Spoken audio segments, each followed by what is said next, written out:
Moi, je suis le capitaine de corvette Johan et je suis responsable de la formation militaire et au commandement à l'école navale.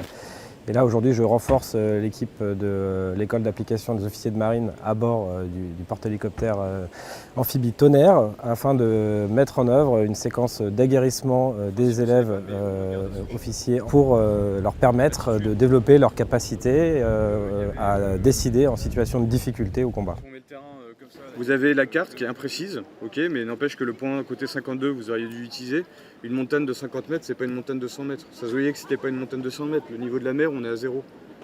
Alors pendant ces 3 jours, ils ont d'abord été mis à terre par les moyens amphibies, donc la batellerie du porte-hélicoptère amphibie Tonnerre, qui leur a permis, après une phase de mise en place terrestre, de venir se positionner, chaque compagnie qui s'affronte sur leur position. Ensuite, durant les 2 jours suivants, chaque compagnie reçoit des missions et les missions sont transmises aux officiers élèves qui jouent le rôle de chef.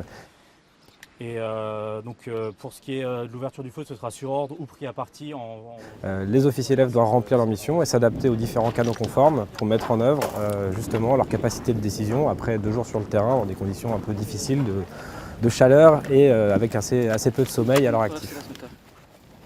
Ouais, du coup en fait on va continuer jusqu'à Lima 3. L'avantage de Djibouti, c'est que Djibouti nous offre un terrain qui est différent de ceux que les officiers élèves ont l'habitude de connaître. C'est un terrain qui est différent de la Bretagne où ils ont effectué leur scolarité à l'école navale. Djibouti du coup les sort de leur zone de confort, de leurs habitudes. Derrière. On est complètement découvert là derrière. Oui, mais on y va, il nous appuie.